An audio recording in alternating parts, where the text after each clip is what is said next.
مجبوراً کرنا پڑتا ہے، کیا کیا جائے، نہیں کہہ سکتے. اس سوسائٹی اور معاشرے کی بھی مثال پیغمبر کے اصحاب میں سے اس صحابی کی مثال ہے کہ جسے پیغمبر نے سب سے پہلا اپنا مبلغ بنا کر بھیجا، اور وہ کوئی اور نہیں ہے جناب ابو ذر غفاری. ان کا پورا قبیلہ ایجپٹی قبیلہ ہے، خانہ بدوش. ان کا کام ہی تھا کہ ہر آنے جانے والے قافلے کو لوٹ لینا، ان کے قبیلے کا، ان کا نہیں، جناب ابو ذر کا نہیں. اور اس پر وہ پراؤڈ فیل کرتے تھے، آ کے کہتے تھے کہ صاحب آج ہم نے مکے کے اس قبیلوں کو لوٹ لیا، اتنوں کو مارا ہے، اتنا سامان لے کر کے آئے، فخر محسوس کرتے ہیں. عقیدتاً بت پرست. تو نہ ماحول اچھا ہے، نہ حرکت اچھی ہے، نہ فیتھ اور بلیو اچھا ہے. کیا ایسے ماحول سے کوئی نکل سکتا ہے؟ ایسی سوسائٹی سے کوئی ایسا نکل آئے کہ صاحب پیغمبر اسلام سے اتنی محبت کرنے لگے کہ وہ ایمان کے نویں درجے پر فائز ہو جائے اور اللہ کے حبیب کی طرف سے اسے مبلغ بنا کر کے بھیج دیا جائے، اتنا ٹرسٹ کر لیا جائے ایسے شخص پر. لیکن ہے انہی سوسائٹیوں، یہ سارے مثالیں حیات پیغمبری ہی میں ہمیں ملی ہیں تاکہ ہم یہ شکوہ نہ کر سکیں اور یہ ٹال نہ سکے بات کے ساتھ کیا کریں، مجبوری ہمارے، ہم کچھ نہیں کر سکتے. انہی مجبوریوں میں سے لوگ نکل کر کے آئے ہیں جن کی فضیلتیں آج ہم بیان کر کے فخر محسوس کرتے ہیں. ورنہ سلمان کے آبا و اجداد، ان کے خاندان کو کون جانتا ہے؟ لیکن جناب سلمان کا نام کون کلمہ گو نہیں جانتا ہے؟ ابو ذر کے پورے خانوادے کو کون جانتا ہے؟ مگر ابو ذر غفاری کو کون ایسا کلمہ گو ہے جو نہیں جانتا ہے؟ تو پوری نسلوں کو ان کی کوئی نہیں جانتا مگر انہیں جانا جاتا ہے. کیوں؟ کیا تھا ان میں؟ کون سی خوبصورتی پیدا ہو گئی تھی؟ انہوں نے در اہل بیت سے اور بزم پیغمبر سے کیا لے لیا؟ کیا آج وہ قابل ذکر ہو گئے؟ باقی پوری نسلیں کہیں نہیں ہیں، کوئی وجود نہیں ہے. تو اس کا مطلب یہ ہے کہ کچھ خوبیاں ایسی ہیں کہ جو انسان اگر اپنے اندر پیدا کر لے تو قابل تذکرہ بن جاتا ہے، اور کچھ برائیاں بھی ایسی ہیں کہ اگر انسان انہیں اپنے اندر پیدا کر لے تو قابل لعن بن جاتا ہے. کچھ برائیاں ایسی ہیں، ورنہ اللہ کبھی پیغمبر سے یہ نہ کہتا کہ میرے حبیب اب ان کی سمجھ میں باتیں نہیں آ سکتی. فمن حاجک من بعد ما جاءک من العلم فقل تعالوا ندعو ابناءنا وابناءکم ونساءنا ونساءکم وانفسنا وانفسکم ثم نبتہل فنجعل لعنۃ اللہ علی الکاذبین. کیوں کہا اللہ نے اپنے حبیب سے کہ علم کے آ جانے کے باوجود بھی اب ان کی جو سمجھ میں باتیں نہیں آ رہی ہیں؟ موبائلے کے حوالے سے آپ یہ اکثر جملے سنتے رہتے ہیں، اس آیہ کریمہ کو آئے موبائلہ کی مناسبت سے بیان کیا جاتا ہے. علم آ جانے کے بعد بھی اب جو آپ سے حجت و تکرار کر رہے ہیں، بحث کر رہے ہیں، ہڈر بھی کر رہے ہیں، تو ان کے سامنے اب کیا کرنا ہے؟ کوئی گفتگو نہیں کرنی ہے، موبائلہ کرنا ہے. موبائلے میں کیا ہوگا؟ آپ اپنوں کو لے آئیے، ہم اپنوں کو لے آتے ہیں، جھوٹوں پر لعنت کریں گے. تو کچھ برائیاں ایسی ہیں کہ جو قابل لعن ہیں، اور ان میں سے ایک جھوٹ بھی ہے کہ جسے گناہ کبیرہ، گریٹر سن کاؤنٹ کیا جاتا ہے. ہماری زندگی میں کیا یہ عمل نہیں ہوتا؟ ہم نہیں جھوٹ بولتے کبھی بھی، اور اگر نہیں بولتے تو یقیناً ہم نے اپنے آپ کو جہنم سے، نار سے بچا لیا. اور اگر بولتے ہیں تو یہ عمل ہمیں نار کی طرف لے جا رہا ہے. ہمارا یقین ہے، ہمارا عقیدہ ہے، درست ہے، لیکن یہ عمل ہے کہ جو ہمیں آگ کی طرف لے جا رہا ہے، نار کی طرف لے جا رہا ہے. اسی لیے کہا گیا ہے صاحبان ایمان یا ایھا الذین آمنوا قوا انفسکم واہلیکم نارا، اپنے نفس کو بھی اور اپنے اہل و عیال کو بھی نار سے بچاؤ، صرف خود ہی نہیں چلے جاؤ، اسی لیے خود بھی ضرورت ہے کہ ہم اپنے آپ کو بچائیں، اور اس کے علاوہ اپنے اہل و عیال کو بھی ان چیزوں سے بچائیں اور انہیں تاکید کریں۔ یہ ایام عزا یا ایام غم اگر دیکھا جائے تو واقعی کربلا سے ہمیں پوری زندگی گزارنے کا سبق ملتا ہے۔ واقعی کربلا بہت بڑا درس ہے، لیکن عزیزان محترم سارے سال یہ ایام عزا آتے ہیں اور چلے جاتے ہیں۔ ایام عزا کے بعد ہم میں کوئی تبدیلی آتی ہے، ہم میں کوئی چینجنگ آتی ہے؟ ہم جناب حر کے احساسات اور ان کی فیلنگ کو تو ضرور سنتے ہیں۔ کیا صرف ایک صدائے الاتش نے حر کو تبدیل کر دیا، یا ان کا اپنا ضمیر تھا جو بیدار ہو گیا تھا؟ کون سی ایسی چیز تھی کہ جس کی بنیاد پر جناب حر نے اپنا دنیاوی اعتبار سے سب کچھ چھوڑ دیا، اور دوسری طرف یہ دیکھ رہے تھے کہ صرف زخم ہیں، صرف دشواریاں ہیں، صرف تیر و تبر و نشتر لگیں گے؟ جانتے تھے اس طرف جانے کا مطلب یہ ہے کہ موت کو دعوت دینا، لیکن دنیاوی زندگی کو چھوڑ کر کے انسان موت سے راہ فرار اختیار کرتا ہے، لیکن یہاں زندگی سے راہ فرار اختیار کر رہے ہیں، کیونکہ زندگی میں انہیں نار نظر آ رہا ہے اور اس موت میں نجات نظر آ رہی ہے۔ یہ احساس جو پیدا ہوا جناب حر میں، وہ کیا چیز دیکھ کر پیدا ہوئی ہے؟ صرف صدائے الاتش سے، وہ حب دنیا جو ان کے اندر تھا کہ ہم اس قیادت میں ہمیں سب کچھ مل رہا ہے، اور وہی حب دنیا ختم ہوئی۔ میں نے کل آپ سے تذکرتاً یہ بات کہی تھی کہ میں آپ کے سامنے عرض کروں گا کہ جہاں ہمارے تمام تر حیات کے دستور نسلی اور اصلی میں ایک مسئلہ چل رہا ہے، وہ یہ بھی ہے کہ حب دنیا بھی ہمیں بعض اوقات نار کی طرف لے جاتی ہے، اور اس حب دنیا کے حوالے سے اگر آپ دیکھیں صلوات محمد اللہم صلی علی محمد وآل محمد، ہمارے دیگر صلوات اللہم صلی علی محمد وآل محمد۔ نعرہ تکبیر، اللہ اکبر، نعرہ تکبیر، اللہ اکبر، نعرہ رسالت، یا رسول اللہ، نعرہ رسالت، یا رسول اللہ، نعرہ حیدری، یا علی، پر محمد و آل محمد صلوات۔ اللہم صلی علی محمد وآل محمد۔ چوتھے امام کے ایک صحابی، ہمارے اور آپ کے چوتھے امام امام سجاد علیہ السلام کے ایک صحابی صلی علی محمد وآل محمد، ابو حمزہ صومالی، دعائے سحر ایک ہے جو انہی کے نام سے منسوب ہے، اور ہم ماہ مبارک رمضان میں وقت سحر، پہلے آپ ان کو پہچان لیں کہ ان کی شخصیت کیا ہے۔ خود تاریخ کا ایک واقعہ ان کی مناسبت سے لکھا گیا کہ ان کی چھوٹی کمسن بچی گر پڑی، اس کا ہاتھ فریکچر کر گیا اور ہڈی اوپر چڑھ گئی۔ اس وقت تو میڈیکل سائنس تھی نہیں کہ اس اعتبار سے ٹریٹمنٹ ہوتی، ہزاروں سال پہلے کی صورتحال یہ جراح کے پاس، یعنی ہربل ڈاکٹرز جو اس وقت ہوتے تھے ان کے پاس لے گئے۔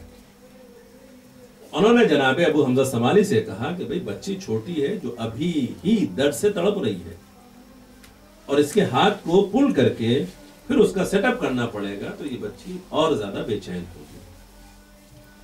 لیکن بہرحال ہاتھ کی کنڈیشن ایسی ہے کہ اسے درست کرنا ضروری ہے. یہ جراح کہہ کر کے جملہ اپنے گھر میں گیا کہ تاکہ سامان لے آیا جائے اور پٹی وغیرہ کے لیے اہتمام کیا جائے.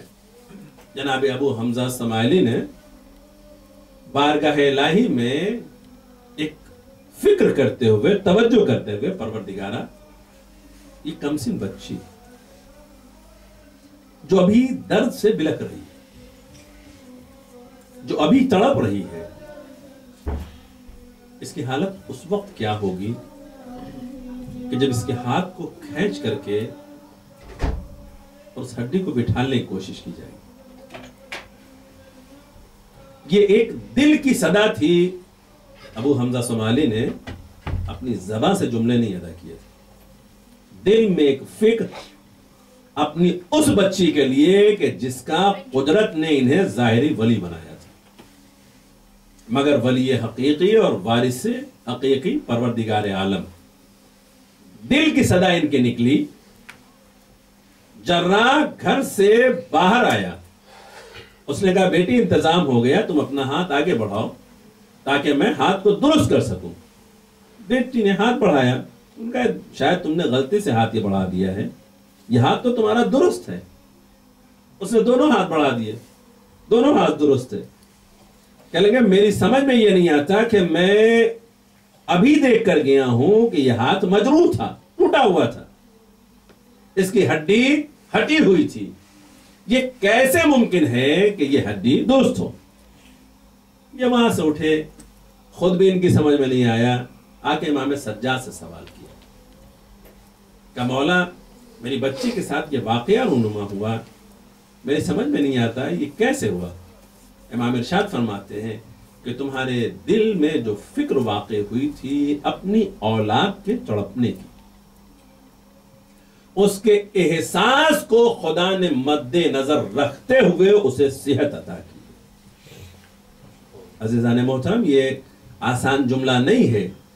صرف پروردگار عالم کی قدرت پر یقین رکھنے والا ہی یہ تسلیم کر سکتا ہے کہ ہم جس وحدہ لا شریک کو مانتے ہیں وہ اتنا کریم اور مہربان ہے کہ اگر ہم اپنی اولاد کے لیے ایک درد کی فکر کرتے ہیں وہ ہمارے اس درد کو محسوس کرتے ہوئے اس درد کو ختم کر دیتا ہے. اور اگر یہی جملہ خود آپ امیر المومنین نے جو دعائے کمیل میں ارشاد فرمایا ہے، یا سری الرضا اغفر لمن لا یملک الا الدعاء، پروردگارا اے بہت جلد راضی ہو جانے والے، آپ اس کی صدا کو سن لیں کہ جس کے پاس کوئی اور ذریعہ نہیں سوائے بخش دے اسے. اغفر لمن لا یملک الا الدعاء. کون ہے وہ بہت جلد راضی ہو جانے والا؟ وہ خالق حقیقی. تو یہ ابو حمزہ سماعلی ہیں. ان کی دعا کا ایک جملہ، بڑا پیارا جملہ، اور اس دعا کو اگر آپ کبھی موقع ملے تو پڑھیں. ہے طویل دعا ہے، یعنی عربی پڑھنے والے بھی افراد تقریباً 30-35 منٹ لگ سکتا ہے ان کو پڑھنے میں. لیکن بقول شخص کہ یہ دعا نہیں ہے بلکہ دعا کا انسائکلوپیڈیا ہے. دعائے ابو حمزہ سماعلی. آپ اپنی حیات میں جس جس چیز کے بارے میں سوچ سکتے ہیں کہ دعا مانگنی چاہیے ان سب کا تذکرہ اس میں، جس چیز کے بارے میں بھی آپ تصور کر سکتے ہیں. لیکن یہ چوتھے امام کی دعا ہے. جس طریقے سے امیر المومنین نے جناب کمیل کو دعا بتائی تو وہ دعائے کمیل کہلائی، اسی طریقے سے امام سجاد نے یہ دعا جناب ابو حمزہ سماعلی کو بتائی ہے تو ان کی دعا منسوب ہو گئی. اس کا ایک جملہ، اللہم اخرج حب الدنیا من قلبی. پروردگارا میرے دل سے حب دنیا کو خارج کر. اور اس کے بعد کا جملہ ہے وَجْمَعْ بَيْنِي وَبَيْنَ الْمُصْطَفَى وَآلِهِ خِيَرَتِكَ مِنْ خَلْقِهِ. اور مجھے جمع کر دے پیغمبر اسلام کے ساتھ میں اور ان کے اہل بیت کے ساتھ. وَاجْمَعْ بَيْنِي وَبَيْنَ الْمُصْطَفَى، یعنی مجھے جمع کر دے پیغمبر اور اہل بیت پیغمبر کے ساتھ میں. یہ پہلے کا جو جملہ ہے کہ میرے قلب سے حب دنیا کو خارج کر دے. حب دنیا سے خارج ہونے کے بعد کی یہ دعا ہے کہ ہمیں پیغمبر اور اہل بیت پیغمبر کے ساتھ جمع کر دے. خیرتک من خلقک، کیونکہ یہی تیری مخلوقات میں سب سے بہتر ہے. یہ دعا کے جملے ہیں دعا ابو حمزہ سمالی کے جو امام سجاد کی دعا ہے. حب دنیا سے خارج ہو کر کے، اگر حب دنیا ہے تو کیا مطلب؟ ہم پیغمبر اہل بیت پیغمبر کے ساتھ جمع نہیں ہو سکتے. مطلب حب سے مراد ہماری کیا ہو سکتی ہے دنیاوی اعتبار سے؟ یا اس کے علاوہ اگر آپ دیکھیں تو اور بھی ایک دعا آپ کرتے رہتے ہیں نماز عیدین میں. جب دعا قنوت پڑھتے ہیں تو 9 ٹائمز اس دعا کو پڑھتے ہیں. وَأَن تُدْخِلْنِي فِي كُلِّ خَيْرٍ أَدْخَلْتَ فِي مُحَمَّدٍ وَآلِ مُحَمَّدٍ وَأَن تُخْرِجْنِي مِن كُلِّ سُوءٍ أَخْرَجْتَ مِنْهُ مُحَمَّدٍ وَآلِ مُحَمَّدٍ. پروردگارہ ہمیں ان سب خیر میں داخل فرما دے جس میں تو نے محمد وآل محمد کو داخل فرما دے.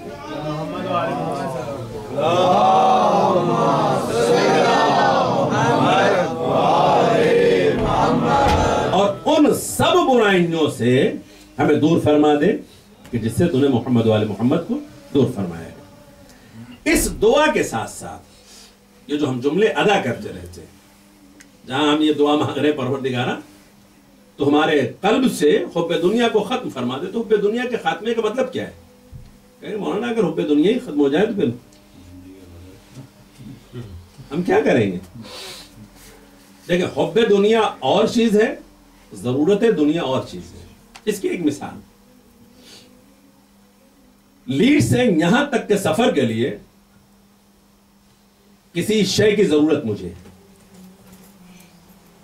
چاہے تو جہاز سے آئیں، چاہے تو فیری سے آئیں، چاہے تو بائی روڈ آئیں، جیسے چاہیں آئیں. ذریعہ ہمیں کوئی چاہیے. تو ذریعے کا استعمال کرنا اور شے ہے، اس ذریعے سے محبت کر لینا یہ غلط ہے. میں جہاز میں بیٹھا لیڈ سے، یہاں آنے کے بعد لوگوں نے کہا بھائی ڈبلن آ کے آ جائیے. میں نے کہا بھائی 45 منٹس میں بیٹھا ہوں سیٹ پہ، اس سے انسیت ہو گئی، محبت ہو گئی ہے، اب نہیں چھوڑ کے ہم نہیں جا سکتے، ہم تو یہیں بیٹھیں گے. آپ کیا کہیں گے؟ پاگل ہو گئے آپ؟ دماغ آپ کا خراب ہو گیا. آپ کو مسجد ڈبلن پڑھنے کے لیے جانا تھا، آپ اسی جہاز میں بیٹھے رہیں گے؟ یہ آپ بھائی آپ کا ٹکٹ ختم ہو گیا ہے، آپ یہیں تک آنے دیں آپ کو.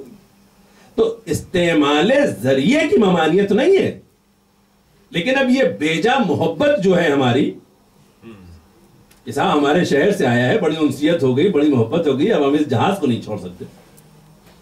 تو یہ جہاز کا نہ چھوڑنا ہماری دیوانگی کی علامت تو بن سکتا ہے، ہماری عقل مندی کی دلیل نہیں کہلا سکتا. یہی چیز ہے دنیا میں رہتے ہوئے زندگی گزارنے کا حکم ہے، حب دنیا سے منع کیا گیا ہے. کیونکہ نہ آپ یہاں کے رہنے والے ہیں اور نہ یہاں رہیں گے. آپ تھے کہیں کہ آئے یہاں پہ اور یہاں سے چلے جائیں گے. تو جب یہاں ہماری منزل نہیں ہے، یہ بس ایک وہ سفر کا راستہ ہے کہ جہاں سے ہمیں گزر کے آگے بڑھنا ہے، منزل مقصود ہماری اور ہے. تو منزل مقصود کو پانے کے لیے اسے چھوڑنا ضروری ہے. عقل مندی بھی اسی میں ہے. اور اس منزل مقصود کو پانے کے لیے اگر دیکھنا ہے تو محبت کی مثالیں ایسی نہیں ہیں کہ کم، بڑی مثالیں ہیں کہ جنہوں نے پیغمبر اہل بیت پیغمبر سے بھی محبت کی اور خدا سے بھی محبت کی. اور اس محبت کی بنیاد پر قدرت نے انہیں بڑا مقام بخشا ہے. کسی بچے کا گرد آلود ہوتے ہوئے آغوش نبوت میں آ جانا یہ کوئی معمولی بات نہیں. اصحاب نے یہی جملہ کہا تھا، اللہ کے حبیب یہ کم سن بچہ گرد آلود ہے، آپ کا لباس گرد آلود ہو جائے گا. پیغمبر نے جناب حبیب کو آغوش میں اٹھا کے یہی کہا تھا جو منظر میں دیکھ رہا ہوں وہ تم نہیں دیکھ رہے۔ آج جو قدم حسین کی خاک اٹھا کر کے اپنے سر میں ڈال رہا ہے، آج جو میرے نواسے سے اپنی محبت کے ابتدائی آغاز کرتے ہوئے اظہار کر رہا ہے، اس کی محبت کو میں جانتا ہوں، تم نہیں جانتے۔ وہ کم سنی اور یہ الفت و محبت کیا تھا جناب حبیب کے اندر کہ جو بچپن سے نبی کے لال سے اتنی محبت رکھتے تھے کہ قدم خاک اٹھا کر کے اپنے سر کی زینت بناتے تھے۔ یہ تھی الفت و محبت جناب حبیب کے امام حسن علیہ السلام، اور پھر اس کے بہت سے واقعات ہیں کہ اسی محبت کی بنیاد پر حیات بھی انہیں ملی ہے۔ بعض واقعات کے محبت میں خبر نہ رہی کہ مکہ کی منزل کب ختم ہو گئی۔ ہم اسے اپنی زبان میں تو محبت کہہ سکتے ہیں، مگر یہی اصل مودت ہے جو کمال عشق بن جاتی ہے، کہ جہاں ہوش انسان کے سوائے اپنے محبوب کے کہیں اور لگتے ہی نہیں، اور اللہ نے اپنے حبیب کے ذریعے سے اجر رسالت بھی مودت طلب کی ہے، محبت نہیں۔ لفظ حب استعمال نہیں کیا گیا آیت میں، مودت طلب کی گئی ہے۔ ہم اپنے سمجھانے کے لیے ایسا حبیب، ایسا دوست، ایسا جانثار۔ اب اگر ایسے جانثار کے پاس آقا کی تحریر آ جائے، میرے بھائی حبیب حسین نرغ عادہ میں گھر چکا ہے، مخدرات عصمت و طہارت ساتھ میں ہے، آنے میں تاخیر نہ کرنا۔ دق الباب ہوا، خوش نصیبی حبیب کی کہ جسے وقت کا امام یاد کر رہا ہے۔ کس کے کہنے پر؟ ثانیہ زہرا کے کہنے پر۔ ثانیہ زہرا نے کہا تھا بھیا پسر سعد آ رہا ہے، شمر آ رہا ہے، لشکر پہ لشکر ظالموں کے چلے آ رہے ہیں، آپ بھی اپنے چاہنے والوں کو بلا لیں۔ بہن کون ہے اس ویرانے میں؟ کوفہ دور نہیں ہے، آپ کا بچپن کا دوست حبیب اسی کوفے میں ہے۔ شہزادیاں پہچانتی ہیں آقا کے اس محب کو، اور یہ محب بھی ایسا ہے کہ جو شہزادیوں کے مقام کو پہچانتا ہے۔ اس محب کے پاس امام کا خط آیا، کتنی محبت کرتا ہے، تحریر ابھی پڑھی نہیں ہے، صرف یہ سوچ کر کہ امام کا خط آیا ہے، پہلے بوسے دیے، آنکھوں پہ لگایا، سر پہ رکھا، اس کے بعد احتراماً تحریر کھولی، کہ میرے بھائی آنے میں تاخیر نہ کرنا۔ دروازے کی طرف بڑی تیزی کے ساتھ آئے تھے، لیکن اب جب پلٹ رہے ہیں بیت الشرف کی طرف تو قدم رک رک کے جا رہے ہیں۔ مومنہ کی نظر پڑی، کہا حبیب کون آیا تھا؟ کہا میرے آقا کا قاصد تھا۔ کہا کیا ہوا؟ کہا خط لے کر کے آیا تھا۔ کہا کیا لکھا ہے؟ کہا حبیب نے بیان کرنا شروع کیا، میرے آقا نے لکھا ہے میں دشت کربلا پہ وارد ہو چکا ہوں، لشکر اعدام مسلسل آ رہے ہیں اور چاروں طرف سے محاصرہ ہو چکا ہے، میرے ساتھ مخدرات عصمت و طہارت بھی ہیں، خواتین اور بچے بھی ہیں، حبیب آنے میں تاخیر نہ کرنا۔ مومنہ پوچھتی ہے حبیب پھر تمہارا کیا خیال ہے؟ حبیب نے ذرا سا سکوت اختیار کیا۔ مومنہ تڑپ کے کہتی ہے کیا میرے بارے میں سوچ رہے ہو؟ حبیب مولا نے خط میں لکھا ہے مخدرات عصمت و طہارت موجود ہیں، تمہیں ان کا خیال نہیں آ رہا ہے؟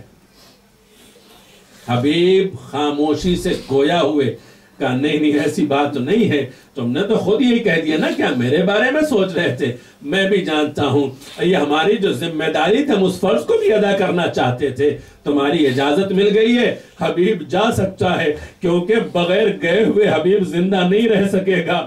یہ کیسے ممکن ہے ہمارا آقا نرغے عادہ میں گھرا ہوا ہو اور حبیب کوفے میں سلامت رہ جائے؟ یہ ممکن نہیں ہے۔ حالات ناگفتہ ہیں، چاروں طرف فوجیں لگی ہوئی ہیں، کوفے سے نکلنا آسان نہیں ہے، مگر پھر بھی اہتمام کرتے ہیں، غلام سے کہتے ہیں میری سواری لے کر کے بیرون کوفہ چل، اور یاد رکھ میں وہاں پہنچنے کی کوشش کرتا ہوں، کہیں ادھر ادھر جانے کی کوشش نہ کرنا۔